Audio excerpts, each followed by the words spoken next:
5 मुस्लिम देशों ने, जिसको पाकिस्तान ने बड़ी कोशिश की कि ऐसा कुछ न करे कि पाकिस्तान की जग हसाई हो जाए, पाकिस्तान को छोड़कर भारत का साथ दे दिया। और आपको बता दे, ये जो 5 देश हैं, ये काफी महत्वपूर्ण देश है। ये इतने महत्वपूर्ण है कि चीन भी इन्हें अपने पाले में करना चाहता है और पाकिस्तान भी। पाकिस्तान ने तो एड़ी चोटी का दम लगा लिया। लेकिन इससे सबसे बड़ा फायदा अगर किसी को हो रहा है तो वो भारत को कश्मीर मामले में हो रहा है। जानेंगे क्या है मामला। तो वहीं दूसरी तरफ आखिर अमेरिकी दूतावास पे हमला क्यों हो गया है और किसने किया है, इसके अलावा बहुत कुछ। आइए जानते हैं इन खबरों को विस्तार से। पाकिस्तान इस वक्त एक अजीब दुविधा में फंसा हुआ है, लेकिन उससे पहले उसके आका की करामात 5 देशों को तोड़ गई। दरअसल ये जो आप देख रहे हैं इलाका, ये इलाका सेंट्रल एशिया का इलाका है। इस सेंट्रल एशिया में चीन ने एक दांव खेला था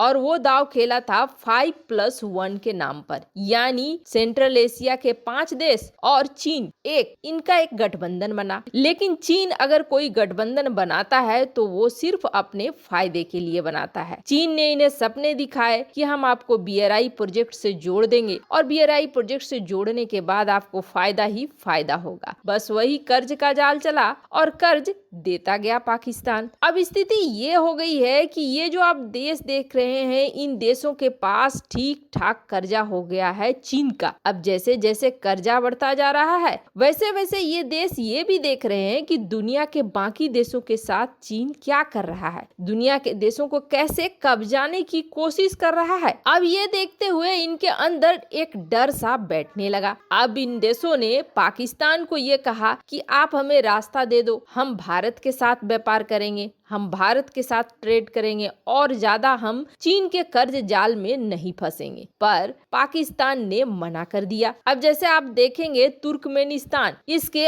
$8 बिलियन लोन है चीन के, और तजाकिस्तान $2.8 बिलियन का कर्ज लेकर बैठा हुआ है चीन से। यही हाल लगभग जितने ये देश देख रहे हैं सबका है। ऐसे में भारत ने एक ऑफर दिया है और इस ऑफर को सेंट्रल एशिया के देश नकार नहीं सकते हैं। अब दरअसल भारत ने एक फॉर्म किया है 5+1, यानी भारत और सेंट्रल एशिया। और इसका कमाल ये देखिए कि पाकिस्तान ने OIC की मीटिंग रखी। इस OIC की मीटिंग में वो तालिबान के लिए जगह भी बनाना चाहता था और सेंट्रल एशिया के देशों के साथ अपने दोस्ती को भी बढ़ाना चाहता था। व्यापार तो कुछ कर नहीं सकता है, खुद पाकिस्तान के पास पैसे हैं नहीं, दिवालिया होने के कगार पर है, तो व्यापार की बात तो खत्म हो जाती है। रह गई बात आपसी रिश्तों की, तो सांस्कृतिक रिश्ते को बढ़ाने की कोशिश कर रहा है, आपस में दोस्ताना संबंध बनाने की कोशिश कर रहा है। पर OIC की मीटिंग से 5 देशों ने, वो भी बड़े इस्लामिक नेशन हैं, जिन्होंने इग्नोर किया, और न सिर्फ इग्नोर किया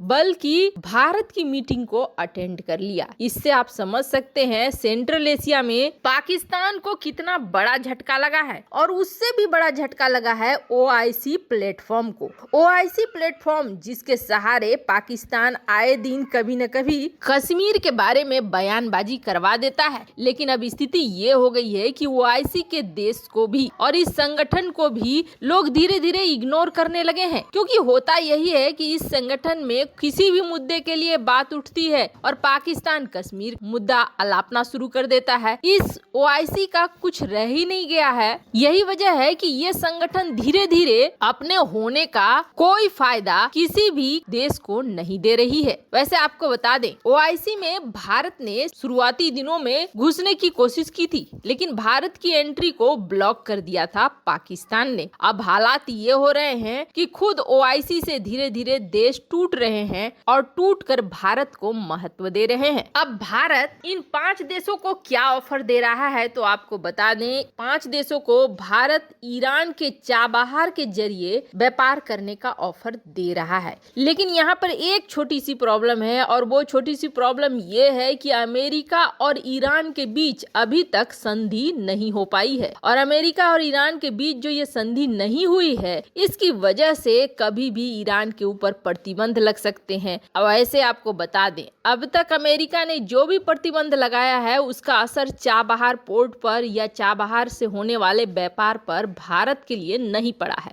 लेकिन आगे का कुछ कहा नहीं जा सकता है कि कहीं ईरान के साथ इजराइल या अमेरिका का युद्ध शुरू न हो जाए। खैर जो भी होता है, लेकिन इतना जरूर होगा कि सेंट्रल एशिया में अब भारत का अपना एक अलग महत्व होने लगा है। तो वहीं दूसरी तरफ अमेरिका इस वक्त दो देशों के निशाने पर है। एक देश तो है ईरान और दूसरा देश है चीन। जहां तक ईरान की बात करें तो ईरान सीधे सीधे कभी ये नहीं कहता है कि हम अमेरिका से युद्ध कर लेंगे, लेकिन हाँ, इजराइल के लिए भले ईरान एक नक्शा दिखला देता है कि हम अगर परमाणु बम छोड़ेंगे तो कहां कहां छोड़ेंगे और क्या क्या विनाश हो जाएगा, लेकिन अमेरिका के साथ कभी सीधे पंगे लेने की कोशिश नहीं करता है। पर इनडायरेक्ट तरीके से अमेरिका से पंगे ईरान लेता है। और वहीं चीन की बात करें तो चीन भी हर तरह के युद्ध नीति का इस्तेमाल करता है। चीन भी सीधा सीधा इस वक्त अमेरिका से भिड़ना नहीं चाहता है, लेकिन हाँ, अमेरिका और चीन के बीच एक युद्ध तो शुरू हो चुका है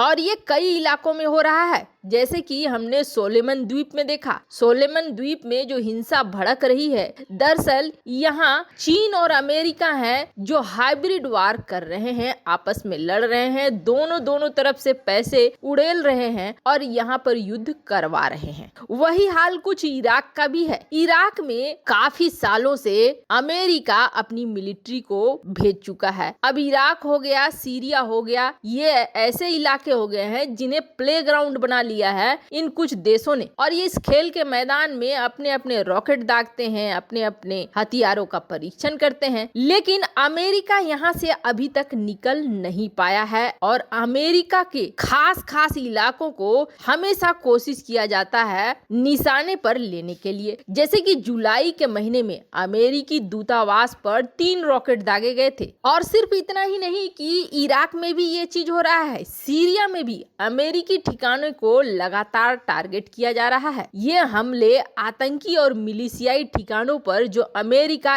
एयर स्ट्राइक करता है उसके जवाब में किए जाते हैं। मार्च में पश्चिमी इराक में अमेरिका के एक सैन्य हवाई अड्डे को निशाना बनाकर कम से कम 10 रॉकेट दागे गए थे। अब इराक की राजधानी बगदाद का जो सबसे सुरक्षित ग्रीन जोन माना जाता है, वहां पर 2 रॉकेट दागे गए हैं। और बड़ी बात यह है कि इस ग्रीन जोन में अमेरिका का दूतावास भी है, अमेरिका का तमाम सरकारी इमारत भी है। अब रिपोर्ट में ये कहा जा रहा है कि अमेरिका ने जो सी रैम डिफेंस सिस्टम लगाया था उससे एक रॉकेट को तो मार गिराया, लेकिन एक रॉकेट गिर गया है उस इलाके में। कितने लोग उसमें मारे गए हैं और कितना नुकसान हुआ है ये अभी गोपनीय रखा गया है, ये बताया नहीं जा रहा है। लेकिन कुछ खबरें ये आ रही है कि रॉकेटों का जो लगातार टारगेट बन रहा है अमेरिका, इसके पीछे ईरान का समर्थन है, ईरान के समर्थित आतंकी हैं। वैसे आपको क्या लगता है, सेंट्रल एशिया में भारत का दांव सही चल रहा है? कमेंट कर अपनी राय जरूर बताएं। जल्द मिलते हैं अगले वीडियो में नई खबर के साथ।